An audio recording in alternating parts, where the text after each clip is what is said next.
Hello again. It's been a while, I know. Hope everyone had a blessing holiday, and a happy new year. So, first off, you're probably thinking, what's been going on?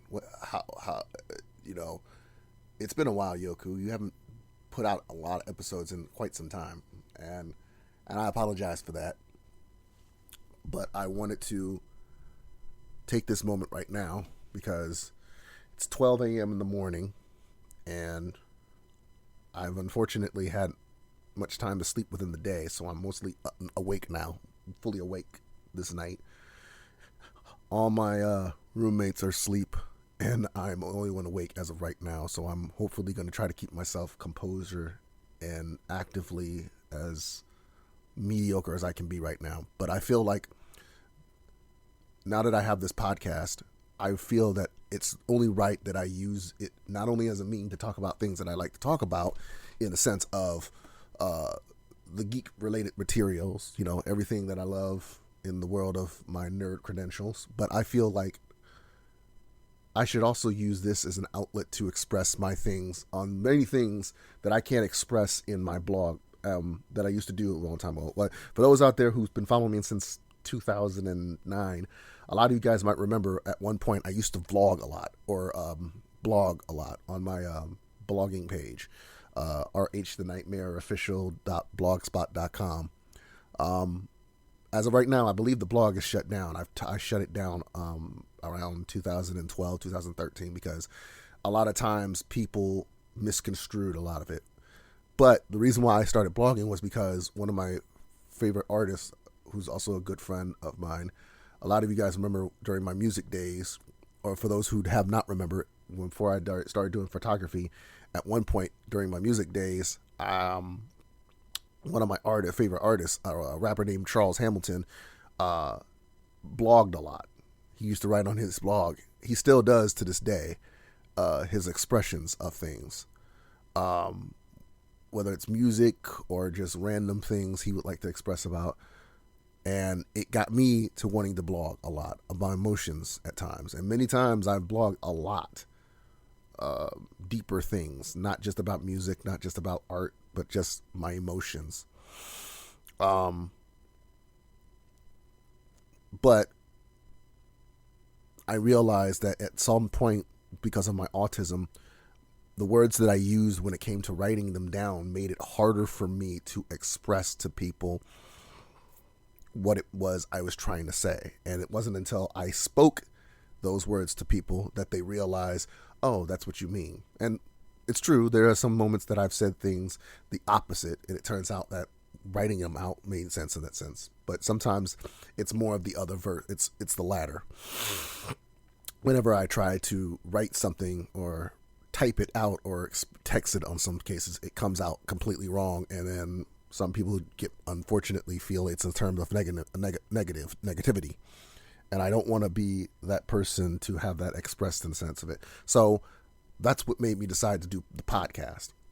But I realized that while things have changed over the coming months, while I relaunched this podcast, I feel like I need to express myself in things that I want to talk about that people will listen to. So it's not just going to be about certain topics that's going on currently in the world today. There will be moments in this podcast that I will express my feelings. This is my show, so I feel like it's my obligation to express how I feel, whether you like it or not. It's up to you. If you agree with what I am, you're probably listening to this right now, and that's probably why you agree to what I say in some points of it. So, and I feel also YouTube is a piece of garbage. I feel, unfortunately, I've seen a lot of YouTubers go through so much in their channels when it comes to expressing themselves in front of the camera that it's not good. And the weird thing is for me is, as much as I'm good with my photography, I am still partly camera shy. It takes a lot out of me and my anxiety to build up the confidence to just shoot a video in front of me, in front of everything else, because I'm not self-conscious. I thought I was over it, but I'm not, honestly. But when it comes to expressing something on the phone or on a speaker or through a microphone when nobody's looking at you, it's easy that way. So this outlet is an advantage from me. So tonight, or today, whichever you're listening to, whenever you're listening to it, for this episode, I wanted to take a moment to express something that's been on my mind in the words of this industry that I'm in officially, of the photography range. Recently, I have seen a lot of not fellow cosplayers, but a lot of cosplayers that I respect, that I mutually adore and respect, who have talked about the unfortunate disadvantage that they've had dealing with photographers who are, or to be honest, GWCs, which is the term that we use in the industry for guys with cameras. Now, for those who don't know on that term, before I go any further on that, allow me to address that term for those who are not familiar with it. Guys with cameras, or GWCs, is the professional term for guys with cameras who are basically men or women who consider themselves professional photographers, but are actually using the means of a professional entitlement to gain the trust and advantage of a model for sexual perverted reasons. In other words, it's basically a guy who has no photography background or professional experience, who has a camera and is using it to pretend to be a photographer, professional photographer, to entice or try to convince or persuade a clientele to work with them for perverted reasons, such as nudity photography in some cases, or pornographical reasons. These are men and women who, unfortunately, we look down upon in this professional industry. They are men and women who basically are the scorn of the world of this profession. The difference between, of course, photographers and GWCs, of course, is photographers are doing it by the means, not for any perverted reasons. They're not doing it for sexual reasons, whereas in GWCs are doing it for those reasons. There are some who have done it for perversion of spank bank, I would like to say, if it's the more cleanly word to use of it. I won't use the expression of what it means in the case of it. Carnal needs, I'll say in a scientific term of that. While there are some GWCs who have done it for unfortunate sexual reasons, which is not what this profession is about. It's true, in this industry, sex sells, and there is many times sexual intimacy is adapted through the means of the art, but it's never in any shape or form used as a means of transaction or for the means of in between a shoot of case of it. The only way it would be is if the client and the professional have an intimate relationship outside of the business. For example, and a lot of you probably know this in the sense of it, there are many photographers, professionals in this industry who have their significant others as their main clients. Perfect example, two people that I personally am inspired by, a photographer named Nino Batista and his spouse, Josie Fox. Nino, I believe, is resided in the western area, in California and Texas area. Josie is residing in the Midwest of Chicago, Illinois. Nino is a very, very talented, well-known photographer in the industry. I think he's been doing it for almost a decade or so. His work has been in very much publications from all over the world, in a sense. Josie is a very well-known photographer, but she's also well-known for her modeling work. Modelographer, I believe, is the term they're using now, which is basically a model who has not only years of experience in modeling, but also has a lot of years under her belt as a photographer as well. I believe since 2015, they've become a big thing now. A lot of models have picked up a camera and have gone on to become professional photographers themselves. It's become a big thing now. And Josie is one of them. She's very well good in her work as a photographer, but she's very well known in the industry through her modeling work as well. through their career together in their relationship, they've been very much known for working a lot together in their. You have to pardon me. My phone is going off right now in the sense of a lot of things going on with my phone right now, so I apologize on that. The fact that a lot of their work together is very intimate in some cases about it. Now, we don't know what goes on when they're not shooting. We don't know. For all I know, they can still be professional themselves despite their relationship. But many people know the best that you bring out somebody in relationships of working together sometimes can be between the work that you do together. Sometimes a woman it isn't, which is why it's not surprising a lot of models bring escorts with them, which is their significant others, which is another topic that I'll talk about sometime in a future episode. In this case, I will bring on the tip of a lot of models who bring their significant others as escorts. Sometimes they do it for the fact of they want to make sure that they can feel comfortable and confident with themselves, with their significant other watching, seeing that they are good in what they do and bringing out the intimacy. Sometimes they need to be intimate in front of their spouse to bring the best out of them, and sometimes that's completely fine for me. Sometimes, though, when it comes to the professional being the one holding the camera that they're the significant other with, that brings out the best in the work as well. I feel that the intimacy of Josie and Nino's relationship is the best that brings out them in both of their work. Her modeling, his photography. If you look in their work, it's very, very well known. I don't know if that's the case in some cases with everyone, but in some cases that is. Another example is a photographer named Manny Ortiz. He is well known in Chicago area. His wife, Diane, has been his most client model who has worked with him in most of his work that he's posted and shown off on his YouTube channel, which is his main outlet for most of his work. But most of the time, the stuff that he posts is with his wife, has his clientele. Now, his wife, she has no means, I don't think, is in no means officially a model in the sense of working with other photographers.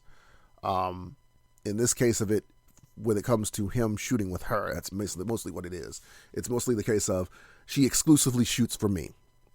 She exclusively models for me. That's basically what it is. However, the best that you can see of her work comes from her work with him. If she had worked with other people, it would be hard to see that, but it's easy to see it through them in their work together. And it's a beautiful thing.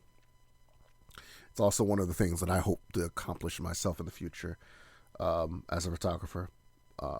It's one of my future sort of dreams in the sense of it. Well, it's a taboo part of that subject of it, because a lot of people will say that, you know, it's not good to have a client as your relationship, or models and photographers are not meant to have relationships, which I think it's bullshit. It's possible. It's just you have to know how to make it work. There are some people that it's not meant to be, and there's some people that is. I remember there was a photographer named John who was dating a model named Blake. And she's a talented model, very talented, very attractive, very intimate, but she's worked with many other photographers. However, when she worked with her boyfriend at the time, John, his work was stellar with her. Unfortunately, they broke up, personal reasons. However, it was known that their best work was together. Now, again, I've heard many times people say, you know, it doesn't work well with photographers and models dating each other. But that's one of the dreams that I still hope to accomplish someday. And that's a whole different subject too, in the sense of it. However, when it comes to GWCs, it's nothing of that intimacy that's interesting in that sense of it. And it's unfortunate that case. Now, when it comes to the adult industry, in that sense of it, because this is another topic that I want to talk about right now. Um, it's the fact of, this relates to the GWC, by the way. It's the fact of, people have always asked me, because I have a lot of adult film stars, women who have done erotic performances, and many women who cam work, let's just say, but more in the adult erotic industry in some cases. And a lot of people are surprised that most of those women who I follow on social media, or who I've talked with in social media, are from that industry. And they're surprised about that because of the fact of my background, of my photography. And I want to address about that. I'm going to address it in one way of the best story. When I first started working with a model, the first model that I actually officially worked with was my close friend, a girl named Krista. When Krista worked with me, the first time when I worked with her, she was a performer, an erotic performer. She worked at a nightclub in my hometown. She was performing there. She was single, had a kid, but she was very attractive in the time of it. She didn't have a lot of wardrobe when she wanted to shoot with me. It was my first time doing a boudoir shoot, and we never really had done shoots before. She's never modeled for a boudoir shoot before. She's never worked with another photographer except with a management company that she worked with, who basically didn't put in the effort to working with her. She ended up, at the time, was interested in working with me, but she was not much experienced in that department of boudoir. She only had a few outfits in the sense of it. Unfortunately, mostly what she brought was her work attire. Now, if you've ever been to an establishment, in gentlemen's club establishments, you know most of the attire that women wear doesn't seem appropriate for professional photography looks, especially if you're trying to be more professional in as being a model. The one thing I will say about boudoir is that no matter what the woman is wearing, they do it it's what they're wearing in a professional manner. Despite the intimacy of it, it still is in a professional manner. Whether it's classy, simple, or it's to a small intimacy on what's worn. But when it comes to a gentleman's club establishment, most of the attire that's worn by women of that performance background in that area of their occupation, it's not much revealing to me in the sense of it. It's leaves little to the imagination, I'll just say. And that's the problem that I had with her in the sense of it. I had to tell her that we're not using any of her work clothes, so to speak. I consider them work clothes. Now, I've only been to one gentleman's establishment, and it was years ago during my 21st birthday in Florida, when I went to one South Beach. It's my first experience. It was interesting, but didn't really get too much of it. Since then, I've never really gone to an establishment ever again. For the last 20, 30 something years, I've never had to go to one. A lot of people are finding that shocking to believe. Like, you never went to a strip club? You never went to one? No, I don't go to those. I don't find the interest in those.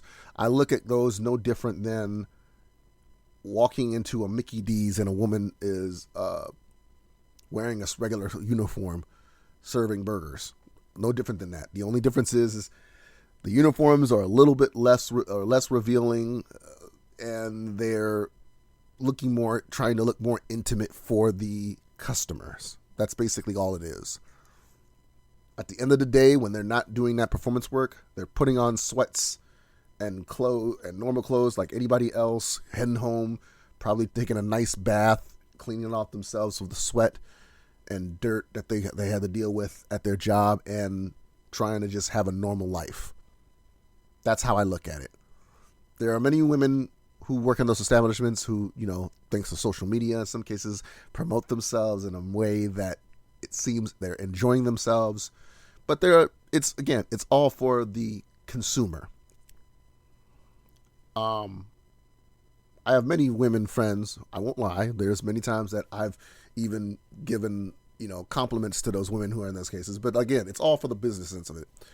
To be honest, if it came to me being at establishment, instead of a lap dance, I would pretty much pay a woman to have a conversation with her because I just want to talk and just, see how she is when she's not working in these establishments. That's how I look at it. It's just no different than we're having a normal conversation with her, except she's wearing less clothing.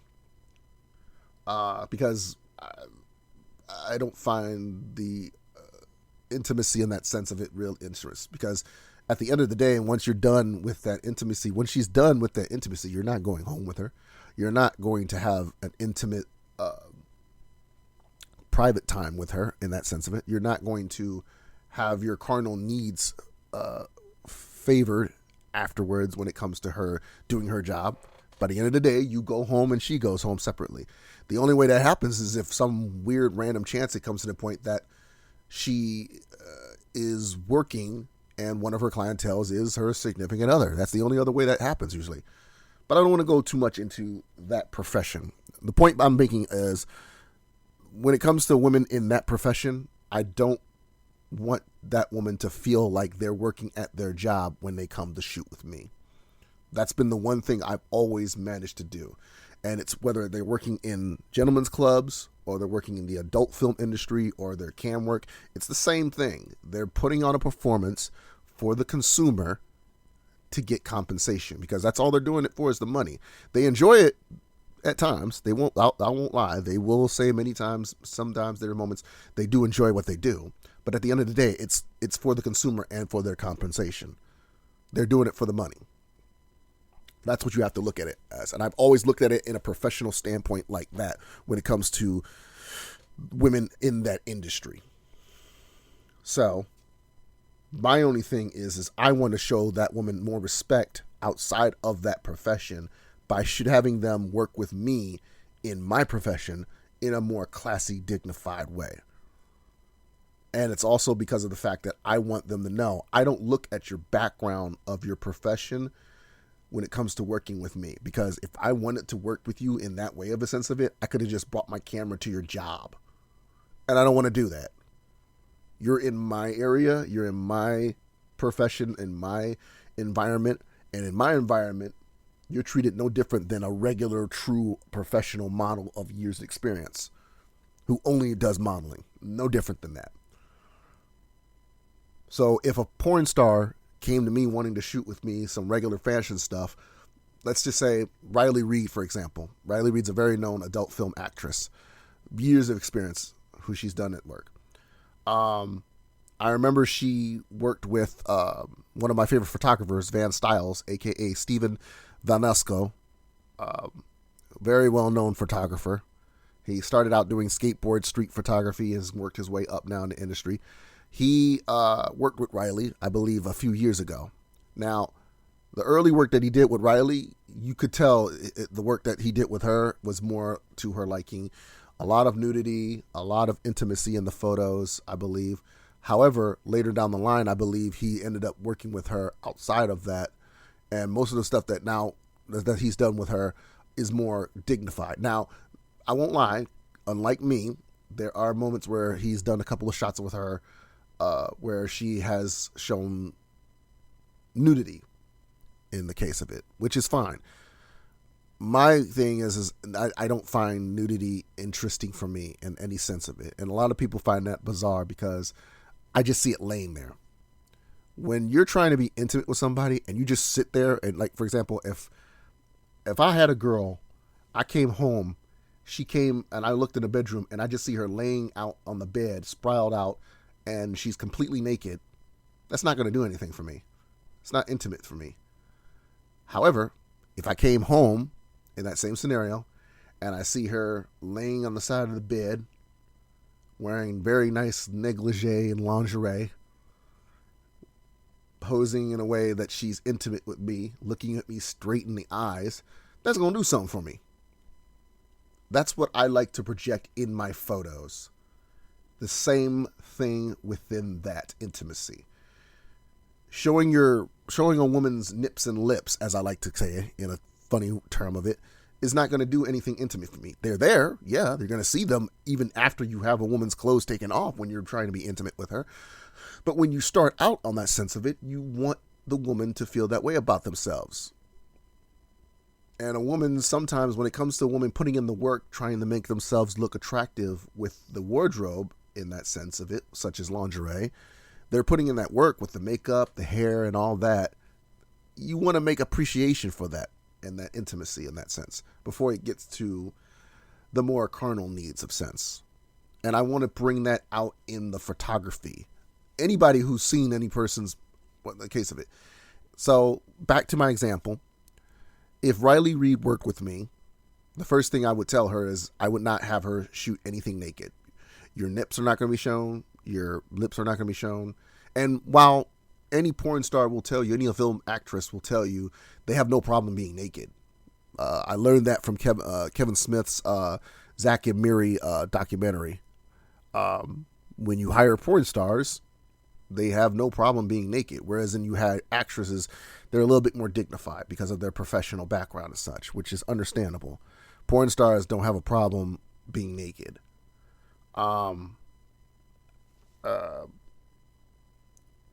In this sense of it, it would be the opposite. I would work with Riley. I would tell her, first off, we're not going to shoot things that you would expect of your website or your videos. I would rather shoot with you normal stuff that you would find, completely fine. Now, implied, that would be my only limit of things. Whereas in, like, she's not wearing any top, but her nips are covered. Or she's have something to cover her lips, but she's not wearing any pants or underwear. Stuff like that. Leave it into the imagination. Giving someone the imaginative vision of what that looks like. Because if you watch any of her work, you'll probably see all of her genital areas completely exposed. You'll see it all the time in her porn. So why would I have to show it in the photos when you can completely watch a video and watch it itself of it? Especially if I'm working with a film actress of the adult film industry that is well recognized. So why would I have to show it? There are plenty of photographers who can do that, and there are plenty of films in her career that you can watch that's seen that. I don't need to show it. So it would be, for me, the sense of me shooting her, she would be completely clothed, or there would be moments where she'll be implied in an outfit. But it would not be to the point of her genitals or her top area would be exposed. Now, the other reason why I don't do that in the sense of it is because I have two strikes against me. I'm a photographer and I'm a man. Now, as a photographer, again, going back to the GWC situations, that's what draws the line between a GWC and a photographer, is based on their lewd and carnal needs of obsession. Their mad obsession, unprofessionalism in their carnal needs is what draws the line between a professional photographer and a GWC. The choices you make when it comes to relaying with a model, working with a model, and the intimacy that goes within the shoot, in the sense of bringing out the intimacy within the photos, that's the choice between you and your vision on that. You could be that guy with the camera and be intimate to the point of unfortunate situations happen with sexuality and rape and such. Or you could be the professional, understand that it's intimacy, it's women in the sense of it, but you're doing it for the expense of getting paid and doing work and having a good credibility of a working relationship with that clientele, that your success can skyrocket in and after the sense. So when it comes to that's the one reason, the case of it. That's why, again, I brought up the fact because I'm a photographer. It's one reason. The other reason is I'm a man. Now, I won't lie. There have been many female photographers who also have been listed as girls with cameras, who unfortunately have worked with other female clienteles who have taken advantage of them sexually. Unfortunately, that does exist, but it doesn't outweigh the fact of men. Now, a lot of people out there are going to hate me on this sense of it, especially the male demographic, because the first thing they're going to tell me is that I'm going to sound like a fucking white knight of it, which is not the case. Now, let me make this clear. I was one of those men years ago that would say not all men when women would make unfortunate situations of addressing of how the male demographic entirely is unfortunately disrespectful, lewd, and crude. And I was one of the few men in that world that was basically saying, you know what, not all men are that way. I was one of those guys, troopers, who said it. I will. What made me change my mind on that situation, looking at it, is I had to look at the fact of the outcome, the equivalently equal ratio. Me and several men who can be, of course, the few men in the world that have been respectful to the women demographic, who have been classy and has not done anything in sexual favors with the women. There's us that exist, and then there are millions and millions of men who unfortunately have not known that, who are either rapists, murderers, sexual predators, and just perverted men who have taken advantage of women to the point of physical and emotional abuse. And that still outweighs more than the males in the world who have gone against the demographic of masculinity when it comes to respecting women emotionally, physically, such cases. And that's why I can't say anything. I've many times have told women, you know what? Sometimes we men are stupid. We are. Because if you look at the demographic in that sense of it, it's mostly the men who are associated with that in the sense of it, no matter what we do, no matter how good we've done. And that's the only reason why I understand and against me with a sense of I have two strikes against me. I'm a man and I'm a photographer. Now, in some cases, I could say the third one in racial responses, I'm a black man, but it's rare we find those situations whereas in the clientele have bigotry backgrounds in that sense. I've not had to deal with that personally, thank God, but there have been moments I've known a lot of other photographers who unfortunately have. And that is not okay with anything, with everybody. It's not okay to have that expression of, the N-word in the sense of it. I just don't feel like saying the word either. So in case you're wondering, but I think you all know what I'm talking about. In any case, I know for a fact when it comes to that ends of it, that's the other reason why I don't feel that my intimacy in my photos need to be shown of the nudist demographic. There are many models who have no problem shooting nudity. They've offered it in their rates and then their pricing quotas and many things like that. It's true. But I just feel the need to do that myself because I have more respect and class for women in that sense of it. Now, there have been many moments that there have been models who shoot nude who find me stupid and bizarre on the fact of that, which is, they'll probably handle that accordingly.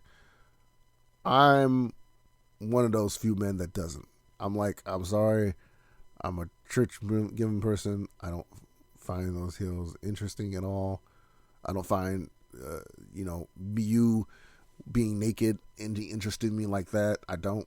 It's just, you're attractive of a woman, but I just don't see that anything of erotic in that sense.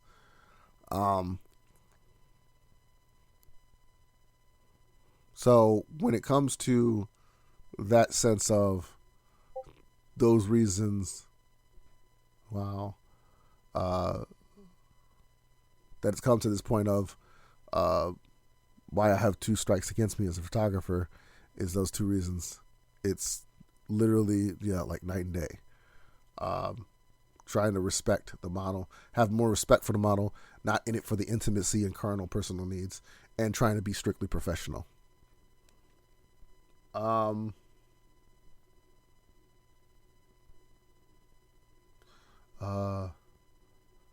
a sense that, when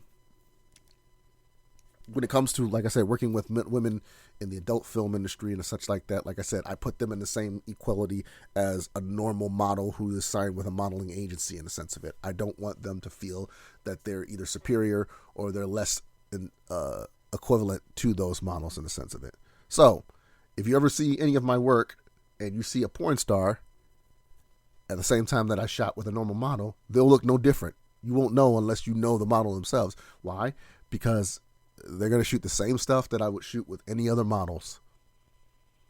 I feel that it's the case in that, because it's ridiculous to try to single yourself out in the sense of, well, I'm going to shoot with her this way because she's a porn star, and I'm going to shoot with this one because she's a cam girl, and then I'm shooting this one because she's a model, normal model. No. I shoot everyone, every female clientele just as normal as every other, as what they do in their industry.